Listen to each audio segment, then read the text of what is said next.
Hello students. Now today we have to discuss your remaining part of miscellaneous exercise. So let's start your questions. Question number 9. Question number 9 is using property of sets so that A union A intersection B is equal to A, and also second is A intersection A union B is equal to A. Question number 9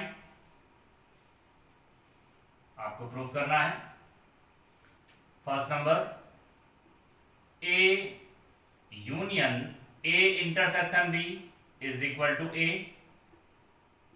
second is A intersection A union B is equal to A. और यहां पर हमें properties of set यानी set की property का use करना है. तो चलिए हम लोग फर्स्ट प्रूफ को देखते हैं.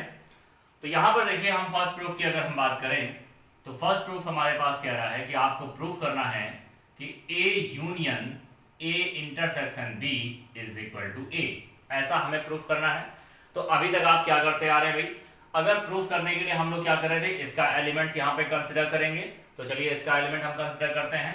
तो अगर इस वैल्यू का एलिमेंट कंसिडर करें, so let A x belongs to, एक एलिमेंट हमने x कंसिडर किया, तो so let x belongs to A union A intersection B.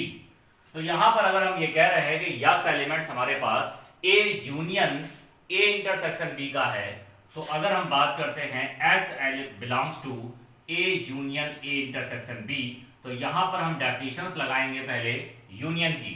और यूनियन का मतलब होता है और इसका मतलब ये हो गया कि x एलिमेंट A में बिलोंग करेगा और यहां पर इस वैल्यू में भी बिलोंग करेगा. तो इसमें जब आप डेफिनेशंस लगाएंगे तो ये हमारे पास हो जाएगा x बिलोंग्स टू A और x belongs to A intersection B. अभी हम यहां पर देख सकते हैं कि यहां पर हम फिर से इंटरसेक्शन की डेफिनेशंस का यूज करेंगे. तो हमारे पास वैल्यू निकल करके आएगी x बिलोंग्स टू A और ये हो जाएगा x बिलोंग्स टू A और इंटरसेक्शन का मतलब होता है एंड. तो ये हो जाएगा इंटरसेक्शन की डेफिनेशंस यहां पर लगेगी. तो x belongs to A and x belongs to B, ये हमने इंटरसेक्शन का यूज यहां पर कर लिया.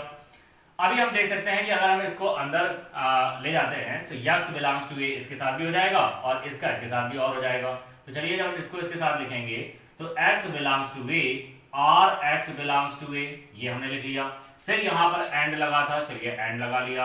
अब x बिलोंग्स टू A को इसके साथ लिखेंगे तो ये हो जाएगा x बिलोंग्स टू A और x बिलोंग्स टू B. चलिए इसकी हम बात करते हैं.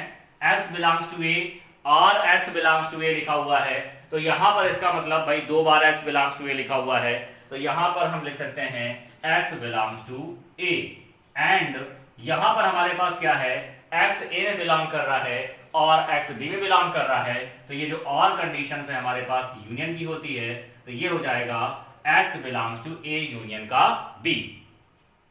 अभी जरा आप सोचिए, अगर हमारे पास कोई सेट A है और एक सेट हमारे पास B है और दोनों का यूनियन ले लेते हैं, तो यूनियन में हमारे पास A के भी एलिमेंट्स आएंगे और B के भी सारे एलिमेंट्स को वो कंटेन करेगा. अब अगर उसको हम A से देखते हैं, अगर उसको A से कंपैरिजन करते हैं, तो in comparison of A union B आपके पास क्या होगा, वो A जो होगा वो A यूनियन B का सबसेट होगा. क्योंकि A यूनियन B में A के भी एलिमेंट्स होंगे, B के भी एलिमेंट्स होंगे, तो वो आपका एक बड़ा सेट हो जाएगा और वो क्या होगा, A का एक पार्ट होगा. मतलब A उसका क्या होगा, यूनियन का एक पार्ट होगा. ठीक है, तो आप कह सकते हैं since A is the subset of A union B. तो यहां पर हम देख सकते हैं कि आपके पास क्या है, जो A होता है वो A यूनियन B का क्या होता है भाई, सबसेट होता है. तो अगर हम ये कहते हैं कि A जो है हमारे पास A यूनियन B का सबसेट है, तो आप कह सकते हैं कि अगर x एलिमेंट्स हमारे पास यूनियन में बिलोंग कर रहा है तो निश्चित रूप से वो A में बिलोंग करेगा. इसका मतलब यहां पर आप कह सकते हैं x बिलोंग्स टू A. अभी ये भी x belongs to A and x belongs to B, तो इसको हम यहां पर कह सकते हैं x बिलोंग्स टू A. तो ये हमारे पास अभी क्या हुआ है, यहां पर x एलिमेंट इसमें बिलोंग कर रहा है, देयर इंप्लाइज x एलिमेंट इसमें बिलोंग कर रहा है. तो आपने कहा था अगर x एलिमेंट A में बिलोंग कर रहा है, देयर इंप्लाइज एक्स बी में बिलोंग कर रहा है, तो ये होता है ए सबसेट बी। और अगर हम यहाँ पर ये कहें कि x belongs to A, there implies x belongs to B, फिर ये रिवर्स प्रोसेस कर दें तो ये हो जाता है a बराबर b, ठीक है। और या फिर तो इस तरीके से रिवर्स प्रोसेस में ये हो जाता है। फिर यहाँ पर हम उल्टा प्रूफ अगर हम करें, अगर हम इसी तरीके से b सबसेट a प्रूफ करें, तब यहाँ जाकर दोनों वैल्यू हमारे पास क्या होती है, a बराबर b। तो अगर आप यहाँ पर करें और यहाँ पर अब हम क्या प्रूफ करेंगे, a को लेके चलेंगे और इस वैल्यू को यहाँ पर निकालेंगे। अगर हम इतना नहीं करना चाहते तो इसका उल्टा प्रोसेस ये चल रहा है, तो बिल्कुल सेम यही कंडीशन निकल करके आएगी। और हम यहाँ पर अगर रिवर्सेबल का रिवर्स प्रोसेस का सिंबल यूज करते हैं तो इसका मतलब ये हमारे पास उल्टा प्रूफ ही हो गया। और जैसे ही हमारे पास ये उल्टा प्रूफ हो गया तो ये हमारे पास क्या हो जाएगा, इसको आप कह सकते हैं इस प्रॉपर्टी के according a is equal to b। तो आप कह सकते हैं इसका मतलब अगर ये value x belongs to a union a intersection b, reverse process of x belongs to a है, तो ये वैल्यू इस वैल्यू पे क्या हो जाएगी, इक्वल हो जाएगी। सो आप कह सकते हैं कि a union a intersection b is equal to क्या होता है भाई, a होता है। इस तरीके से ये हमारे पास फर्स्ट का प्रूफ निकल गया। अभी हम आगे डिस्कस करेंगे आपका सेकंड प्रूफ, इसको देख लीजिए।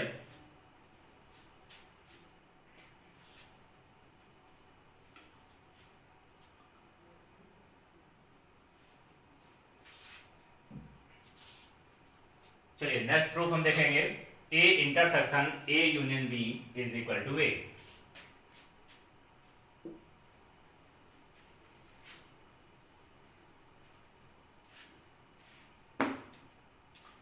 अब हम अपने सेकंड प्रूफ की बात करते हैं। तो सेकंड प्रूफ हमारे पास कह रहा है कि a intersection a union b is equal to a, ये हमारे पास सेकंड प्रूफ है। तो देखिए अगर हम इस सेकंड प्रूफ की बात करें तो फिर हम यहां से इसका एक एलिमेंट्स यहां पर कंसीडर करेंगे। तो let x belongs to a intersection a union b।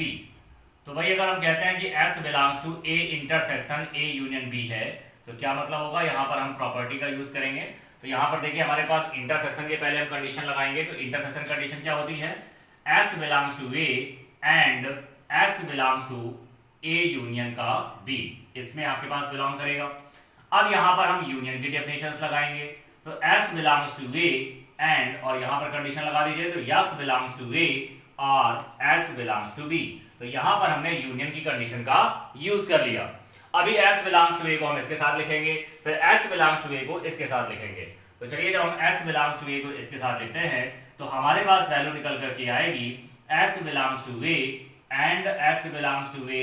फिर इसके बाद में ये हमारे पास और लगा हुआ है, और लगा लेंगे, और इसको जब इसके साथ यहाँ पर लिखेंगे तो ये हो जाएगा x belongs to a and x belongs to b हो जाएगा। भाई एंड का मतलब ये है कि हमारे पास क्या निकल करके आएगा, a इंटरसेक्शन a हो जाएगा, और ये हमारे पास निकल करके आ रहा है a इंटरसेक्शन b। अब जरा इसके बारे में सोचिए, अगर हमारे पास दो आपके पास सेट हैं, एक सेट a है दूसरा सेट b है, अगर दोनों का इंटरसेक्शन लेते हैं तो सीधी सी बात है कि उसमें कॉमन एलिमेंट्स आएंगे। अगर a इंटरसेक्शन b में a और b के कॉमन एलिमेंट्स हैं तो जरा सोचिए, अगर हम बात करें a इंटरसेक्शन b की, तो a इंटरसेक्शन b एक छोटा सेट होगा और वो आपके पास a का सबसेट कहा जा सकता है। इसका मतलब अगर हम a इंटरसेक्शन b की बात करें तो वो क्या होगा, सबसेट ऑफ a हो जाएगा। इसका मतलब अगर कोई एलिमेंट इंटरसेक्शन में बिलोंग कर रहा है तो वो निश्चित रूप से a में बिलोंग करेगा। तो इसका मतलब ये हो गया। और यहाँ पर देखिए a इंटरसेक्शन a, यानी a और a का इंटरसेक्शन ले तो सीधी सी बात है आपके पास a आएगा। तो यहाँ पर हम कह सकते हैं कि a इंटरसेक्शन a क्या होता है भाई, a होता है। तो ये वैल्यू हमारे पास निकल करके आ जाएगी x बिलोंग्स टू a, और यहाँ पर इसको आप लिख सकते हैं x बिलोंग्स टू a। तो ये भी हमारे पास x बिलोंग्स टू a हो गया, ये भी x बिलोंग्स टू a हो गया। तो यहाँ पर आप कह सकते हैं कि x बिलोंग्स टू a। तो फिर हमारे पास वही प्रोसेस है। अब इसका हम उल्टा प्रूफ करेंगे। तो उल्टा प्रूफ करने के लिए हमने यहाँ पे रिवर्स प्रोसेस का सिंबल यूज कर लिया, और ये आपके पास उल्टा प्रूफ हो गया। अब ये अगर रिवर्स प्रोसेस में आपके पास प्रूफ हो गया तो इसका मतलब ये हो गया कि आप कह सकते हैं कि a intersection a union b is equal to क्या होता है, हमारे पास a के इक्वल होता है। और ये हमारे पास सेकंड प्रूफ हो गया। आगे हम लोग डिस्कस करेंगे क्वेश्चन नंबर 10, इसको देख लीजिए।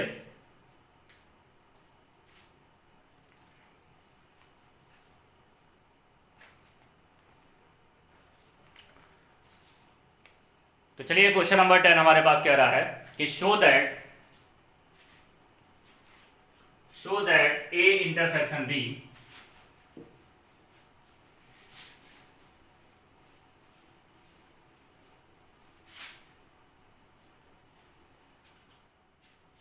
ये हमारे पास क्या है कि show that A intersection B is equal to A intersection C need not imply B is equal to C. यहां पर हमारे पास क्या है कि आपको प्रूफ करना है,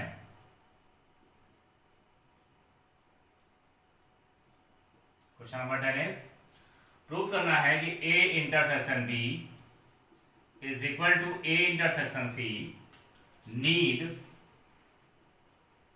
not imply b is equal to C. यानी हमारे पास कुछ ऐसी वैल्यू हम a और b की कंसिडर करें और इस तरीके से कंसिडर करें कि a इंटरसेक्शन b अगर हम यहां से निकालते हैं और a इंटरसेक्शन c निकालते हैं तो दोनों आपके पास इक्वल हो, और ये दोनों अगर इक्वल हैं तो यहां पर कोई जरूरी नहीं है कि हमारे पास क्या निकल करके आए, b c के इक्वल हो जाए। ऐसा हमें यहां पर प्रूफ करने के लिए कह रहा है। तो चलिए हम यहाँ पे कंसिडर कर रहे हैं, हम यहाँ पे कुछ सेट ले रहे हैं। तो किस तरीके से सेट ले रहे हैं जरा देखिए। तो यहाँ पर हमने कंसिडर किया let a is equal to 1 2 3, let a is equal to 1 2 3 and b is equal to consider कर लिया 2 3 5। ध्यान से देखिए b इज इक्वल टू क्या कंसिडर कर लिया 2 3 5 and c is equal to consider कर लिया 2 3 4। क्या कंसिडर करेंगे, c इज इक्वल टू हमने कंसिडर कर लिया 2 3 4। अब जरा इस वैल्यू को ध्यान से देखिए, ये जो हमारे पास कंडीशन है क्या इसको फॉलो कर रहा है। तो चलिए भाई देखते हैं फॉलो कर रहा है कि नहीं कर रहा है। तो यहां पर जब आपने निकाला a इंटरसेक्शन b, तो a इंटरसेक्शन b की अगर हम बात करें तो देखिए a इंटरसेक्शन b का क्या मतलब होता है कि हमारे पास a और b में कॉमन एलिमेंट्स यहां पर देखने हैं। तो यहां पर कॉमन एलिमेंट्स की बात करें तो हमारे पास आ रहा है 2 और 3, और फिर इसके बाद में अगर हम a इंटरसेक्शन c निकालें तो यहां पर आपके पास कॉमन एलिमेंट्स आ रहा है 2 3। तो इट इज क्लियर दैट, आप यहां पर क्लियर है कि दोनों से क्या क्लियर है, दैट इज इस प्रकार हम कह सकते हैं कि a इंटरसेक्शन b आपके पास क्या हो रहा है, a इंटरसेक्शन c के इक्वल हो रहा है। देखिए हमने तीन आपके पास ऐसे सेट लिए कि हमारे पास इस कंडीशन को फॉलो अप कर रहा है। तो इट इज क्लियर दैट, क्या क्लियर है भाई, अगर इस कंडीशन को ये फॉलो कर रहे हैं तो आप b और c को ध्यान से देखिए। तो यहां पर b और c को ध्यान से देखें तो हमारे पास ये क्या रही है, ये दोनों इक्वल नहीं हो पा रहे हैं, यानी it is clear that b does not equal to c। अब b does not equal to c क्यों है, बिकॉज क्योंकि आप यहां पर कह सकते हैं ये देखिए 5 जो एलिमेंट्स यहां पर b का है वो c में बिलोंग नहीं कर रहा है, and 4 does not belongs to क्या है, b है। क्योंकि इक्वल होने के लिए आपके पास इसके सारे एलिमेंट्स इसे बिलोंग करने चाहिए और c के सारे एलिमेंट्स b में बिलोंग करने चाहिए, तभी आपके पास b is equal to c यहां पर हो सकता है। इसका मतलब ये हो गया कि अगर हम इस वैल्यू को लेते हैं तो ये कोई जरूरी नहीं है कि हमारे पास b is equal to c यहां से हो सकता है, यानी it is not need to imply b is equal to c। तो ये हमारे पास प्रूफ हो गया। तो आप कह सकते हैं so a intersection b is equal to a intersection c need not imply b is equal to c। जल्दी से लिख लीजिए। आगे हम लोग डिस्कस करेंगे क्वेश्चन नंबर 11।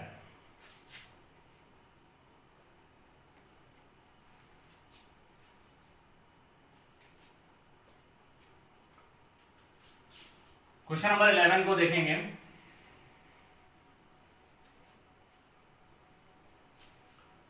क्वेश्चन नंबर 11 कह रहा है let a and b be sets. आपके पास a और b दो सेट्स हैं। If a intersection x is equal to b intersection x is equal to 5 and a union x is equal to b union x for some set capital X, then so that a is equal to b। तो हमारे पास given है, यानी अगर हम proof करने के लिए कहें तो प्रूफ के लिए हमारे पास क्या है कि आपको a is equal to b proof करना है। ये हमारे पास प्रूफ करना है। और गिवन क्या हमारे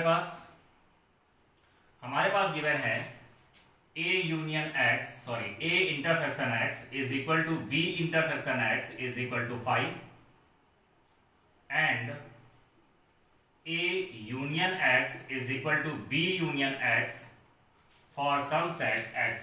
यानी आपके पास कोई सेट है x, उसके लिए ये आपके पास वैल्यू आ रही है।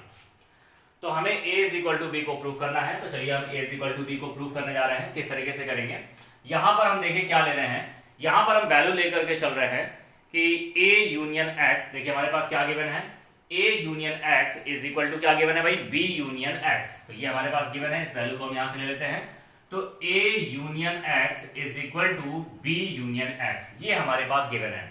तो जरा इस वैल्यू को ध्यान से देखिए, अगर ये वैल्यू हमारे पास गिवन है तो हम क्या कर रहे हैं यहाँ पर कि यहाँ पर दोनों आपके पास दोनों साइड्स में हम A का इंटरसेक्शन यहां से ले रहे हैं। क्या ले रहे हैं, A का, दोनों साइड्स में A का इंटरसेक्शन ले रहे हैं। तो चलिए भाई A का अगर हम इंटरसेक्शन लें तो ये हो जाएगा A intersection A union X is equal to A intersection B union X, ये हमारे पास वैल्यू निकल करके आएगी।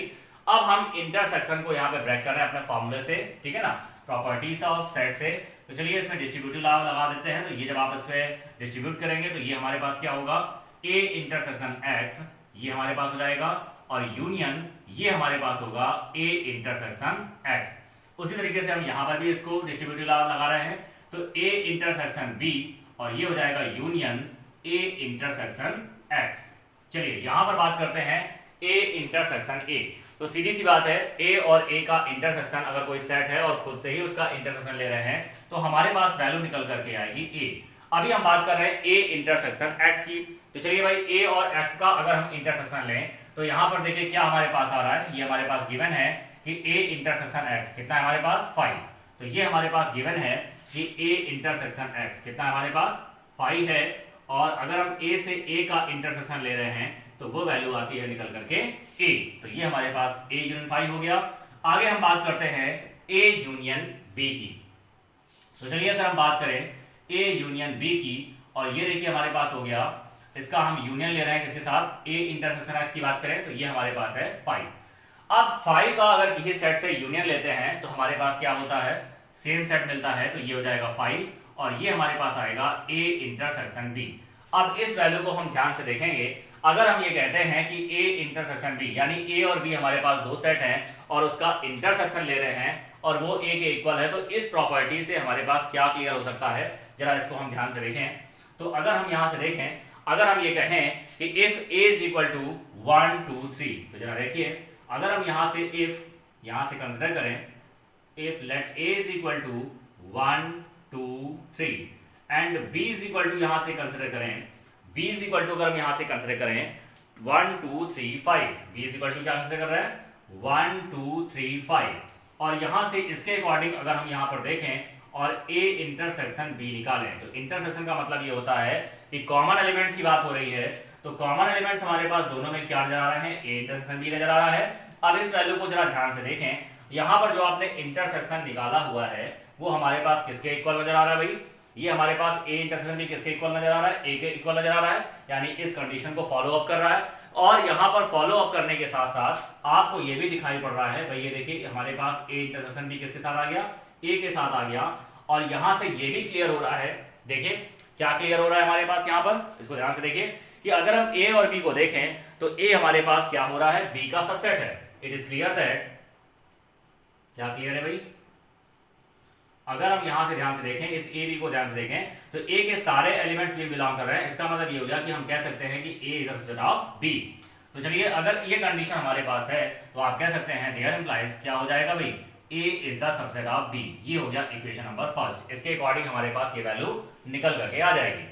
अभी हम देखिए फिर से इस वैल्यू को कंसीडर कर रहे हैं। अब हम यहाँ पर B का यहाँ पर क्या ले रहे हैं, इंटरसेक्शन लेंगे। ओके, तो चलिए हमने इस वैल्यू को फिर से कंसीडर किया तो हमारे पास क्या वैल्यू है, इसको हम फिर से ले लेते हैं। तो हमारे पास वैल्यू क्या है, A union X is equal to B union X। तो हमारे पास वैल्यू क्या है, A union X is equal to क्या है, B यूनियन का X। अगर ये वैल्यू हमारे पास है तो दोनों साइड्स अब हम B का इंटरसेक्शन ले रहे हैं। तो देखिए B का जब इंटरसेक्शन लेंगे तो B intersection A union X is equal to B intersection B union X। अभी हम यहाँ पे डिस्ट्रीब्यूटिव लॉ लगाएंगे तो B का इसके साथ जब लिखेंगे तो ये हो जाएगा B इंटरसेक्शन A, और ये हमारे पास हो जाएगा यूनियन B इंटरसेक्शन X, फिर इज इक्वल टू हो गया और ये हो जाएगा B इंटरसेक्शन B, और ये हमारे पास आ जाएगा यूनियन B इंटरसेक्शन X। ये हमारे पास वैल्यू निकल करके आ जाएगी। तो ये देखिए हमारे पास क्या निकल रहा है, B इंटरसेक्शन A है और यूनियन, ये देखिए B इंटरसेक्शन X। इसकी वैल्यू हमारे पास कितनी है 5। तो यहाँ पर बी इंटरसेक्शन की वैल्यू हमने यहाँ पर 5 लिख ली, और यहाँ पर बी यूनियन बी की बात करें तो ये बी हो जाएगा, और बी इंटरसेक्शन की हमारे पास वैल्यू है 5। तो देखिए 5 के साथ जब किसी सेट का आप यूनियन लेते हैं तो हमारे पास क्या आता है, वही सेट निकल करके आता है, यहाँ पर भी आपके पास वही सेट हो जाएगा। और देखिए फिर से हमारे पास यही वैल्यू बन रही है कि अगर हम कहते हैं कि हमारे पास दो सेट्स हैं और इनका हम क्या लेते हैं, इंटरसेक्शन लेते हैं, और इंटरसेक्शन हमारे पास किसके इक्वल आएगा, बी के इक्वल आएगा, तो हमारे पास क्या वैल्यू ये कंसिडर करेगा। तो देखिए क्या वैल्यू कंसिडर करेगा, बिल्कुल सेम कंडीशन हमारे पास बन रही है। अब अगर हम बी का ए के साथ ले रहे हैं इस तरीके से कि हमारे पास बी वैल्यू निकल करके आ रही है, तो हमारे पास इसका मतलब क्या होगा कि बी वो सबसेट होगा ए का। ठीक है, तो देखिए किस तरीके से है, यहाँ पर हम इस वैल्यू को यहाँ पर देख लेते हैं, यहाँ पर लेट करें if let A is equal to, अब यहाँ पर हम ए इज इक्वल टू कर लें 1 2 3 5, ठीक है, और बी इज इक्वल टू यहाँ से हम लेते हैं 1 2 3, अगर ये वैल्यू हम यहाँ से कंसिडर कर रहे हैं, और यहाँ पर अगर बी इंटरसेक्शन ए, अगर दोनों का इंटरसेक्शन निकालेंगे तो कॉमन एलिमेंट्स होगा 1 2 3, जो कि हमारे पास बी सेट के इक्वल है। तो हम देख सकते हैं कि बी इंटरसेक्शन ए किसके इक्वल आ गया भाई, बी के, यानी ये जो कंडीशन है इसको फॉलो अप कर रहा है। तो यहाँ से आप कह सकते हैं दैट इज, क्या कह सकते हैं कि भाई देखिए बी क्या है, ए का सबसेट है, that is B is the subset of A. तो यहाँ से क्लियर है हमारे पास कि अगर ये कंडीशन शो कर रहा है तो देयर इंप्लाइज क्या हो जाएगा, B is the subset of A हो जाएगा, और ये हमारे पास आ गया इक्वेशन नंबर सेकंड। तो भाई अगर ये इक्वेशन नंबर सेकंड है तो यहाँ से क्लियर है from the equation first and second, तो from equation first and second आपको प्रॉपर्टी बताई गई थी कि अगर ए सबसेट बी है और बी सबसेट ए है तो आप कह सकते हैं कि ए इज इक्वल टू क्या होगा भाई, बी हो जाएगा, और ये हमारा प्रूफ हो गया। तो देख लीजिए, आई होप आपको क्वेश्चंस क्लियर हो गए होंगे। तो आगे हम लोग डिस्कस करेंगे क्वेश्चन नंबर 12 को, देख लीजिए इसको।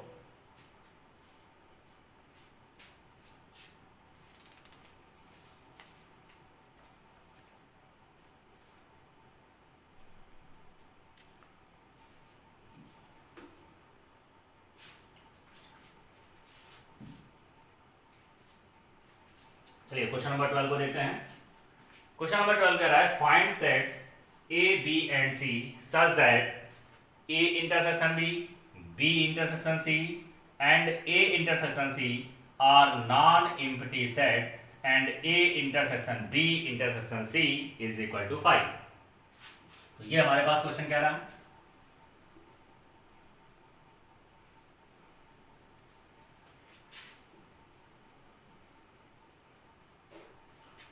तो चलिए हमारे पास क्वेश्चन क्या कह रहा है, क्वेश्चन नंबर 12 कह रहा है कि आपको ए बी सी सेट इस प्रकार से फाइंड करने हैं कि A intersection B, B intersection C और ए इंटरसेक्शन सी अगर हमें निकाले तो नॉन एम्प्टी सेट होगा, यानी यहाँ पर कोई ना कोई वैल्यू हमें हमारे पास मिलनी चाहिए। इस तरीके से हमें ए बी सी निकालने हैं, और उसके साथ साथ तीनों का अगर हम इंटरसेक्शन निकाले तो वहां पर वो 5 आना चाहिए, यानी कोई भी कॉमन एलिमेंट्स हमारे पास नहीं होना चाहिए। इस तरीके से हमें ए बी सी को वैल्यू यहाँ पर लेनी है। तो चलिए ए बी सी का किस तरीके से वैल्यू होगा, तो यहाँ पर हम कई तरीके से वैल्यू को मान सकते हैं, जो भी आपकी इच्छा करे वो आप ले सकते हैं। तो देखिए हम सेट ए बी सी को किस प्रकार से कंसीडर करेंगे, यहाँ पर आप ध्यान से देखें। तो चलिए देखते हैं, हमने यहाँ पे कंसीडर कर लिया let A is equal to 1, 2, क्या कंसीडर कर लिया, let A is equal to 1, 2, और बी इज इक्वल टू हमने कंसीडर कर लिया 2, 3, 4, बी इज इक्वल टू क्या कंसीडर कर लिया 2, 3, 4, ये कंसीडर करेंगे। और सी की अगर हम बात करें तो सी की वैल्यू हो जाएगी 1, 3, 5। तो देखिए हमने अगर इस वैल्यू को कंसीडर किया हुआ है, ए हमने कंसीडर किया 1, 2, बी कंसीडर किया 2, 3, 4, सी कंसीडर किया 1, 3, 5, तो ये हम देखेंगे जो कंडीशंस हमारी है वो इस जो कंडीशंस गिवन है उसके लिए ये फॉलो कर रहा है कि नहीं कर रहा है। अगर जो गिवन कंडीशन है उसके लिए फॉलो कर रहा है तो यही ए बी सी आपके पास जो वैल्यू हो जाएगी वही हमारा आंसर हो जाएगा। ओके, और ये एबीसी अपनी तरफ से कोई भी कंसीडर कर सकते हैं, लेकिन वही कंसीडर करेंगे जो हमारे पास गिवन कंडीशन को फॉलो करेंगे, वही हम यहां पर कंसीडर कर सकते हैं, बाकी आप अपनी तरफ से कुछ भी ले सकते हैं। ओके, तो चलिए देखते हैं ये कंडीशन हमने जो ली है, जो वैल्यू ली है वो आपके पास कंडीशन को फॉलो कर रही है नहीं कर रही है। तो चलिए देखते हैं कंडीशन कौन सी है। यहाँ पे कंडीशन दे रखी है कि अगर आप इंटरसेक्शन निकालें, किसका इंटरसेक्शन निकालें, ए और बी का। तो चलिए ए और बी का इंटरसेक्शन निकाल रहे हैं। तो ए बी का इंटरसेक्शन का ये मतलब हुआ कि ए बी में कॉमन एलिमेंट्स मिलने चाहिए, और यहाँ पर ये कह रहा है कि नॉन एम्प्टी सेट, मतलब वो ब्लैंक नहीं होने चाहिए, ठीक है ना, वो आपके पास नल सेट नहीं होने चाहिए, कोई ना कोई एलिमेंट जरूर मिलना चाहिए। तो देखिए देखते हैं मिलता है कि नहीं मिलता है। देखिए ए और बी में आपके पास कॉमन एलिमेंट्स क्या है 2, तो हमारे पास देखिए मिल रहा है ना सिंगलटन सेट है ये, तो एलिमेंट्स तो मिल रहा है, यानी आपके पास नल सेट नहीं मिल रहा है, यानी ये पहली कंडीशन फॉलो कर रही है कि ए इंटरसेक्शन में क्या है, नल सेट नहीं है, यानी ये आपके पास क्या है, डज नॉट इक्वल टू 5 है। एंड चलिए आगे देखते हैं, दूसरा हमारे पास क्या कह रहा है, दूसरा हमारे पास ये कह रहा है कि यहां पर निकालने के लिए कह रहा है आपके पास बी इंटरसेक्शन सी। चलिए इसको भी देख लेते हैं, ये हमारे पास नल सेट तो नहीं आ रहा है, तो चलिए बी इंटरसेक्शन सी निकालते हैं। तो बी सी में कॉमन एलिमेंट्स को देखिए, तो बी सी में कॉमन एलिमेंट्स है 3, और ये भी हमारे पास नॉन इंफिनिटी सेट है, यानी 5 के इक्वल नहीं है। चलिए आगे हम देखते हैं, आगे हमारे पास निकालने के लिए कह रहा है ए इंटरसेक्शन सी। तो चलिए ए इंटरसेक्शन की बात करते हैं, तो ए सी में कॉमन एलिमेंट्स को देखें, तो इसमें कॉमन एलिमेंट्स है 1, और ये भी हमारे पास नॉन इंफिनिटी सेट है, यानी आपके पास 5 के इक्वल नहीं है। तो इसका मतलब होगा that is A intersection B, B intersection C and A intersection C are non infinity set, यानी ये आपके पास ब्लैंक नहीं है। ये हमने यहां पर प्रूव कर लिया, यानी ये जो सेट है इस कंडीशंस के लिए फॉलो कर रहा है। अब हम आगे देखते हैं, क्या देखते हैं यहां से कि A intersection B intersection C निकाल रहे हैं भाई। तो चलिए जब ए इंटरसेक्शन बी निकाल रहे हैं, तो यहां पर हम देख रहे हैं कि ए इंटरसेक्शन बी निकाले तो हमारे पास 2 है, और अगर हम सी की बात करें तो सी सेट हमारे पास है 1 3 5, और अगर हम इसका इंटरसेक्शन ले रहे हैं A intersection B intersection C, तो ये हमारे पास निकल कर गया है 5। इसका मतलब होगा कि हमारे पास देखिए इस कंडीशन को भी फॉलो अप कर रहा है। तो अगर ये इस कंडीशन को भी फॉलो अप कर रहा है, देन वी मे टेक, इसका मतलब ये हो गया देन वी मे टेक, इसका मतलब हम यहां पर वैल्यू ले सकते हैं, क्या ले सकते हैं, a is equal to 1 2 and b is equal to हम यहां पर ले सकते हैं 2 3 4 and c is equal to यहां पर कंसीडर कर सकते हैं 1 3 5। ये हमारे पास इसका आंसर हो जाएगा। तो आप कोई भी इस तरीके से वैल्यू आप ले लीजिए जो हमारे पास इस कंडीशंस को और इस कंडीशन को फॉलो अप करे, वही आपके पास एबीसी की वैल्यू हो जाएंगी। तो ये हमारे पास का क्वेश्चन है। आगे आपके पास 4 क्वेश्चन और बच रहे हैं, तो उनको हम नेक्स्ट वीडियो में डिस्कस करेंगे। वो आपके पास थ्योरी के क्वेश्चंस हैं, लॉन्ग क्वेश्चंस में हैं, ठीक है, लॉन्ग नहीं है, आपके पास थ्योरी है, उसको लिखना आपके पास, इसको वीडियो को नेक्स्ट वीडियो में अच्छी तरीके से डिस्कस करेंगे।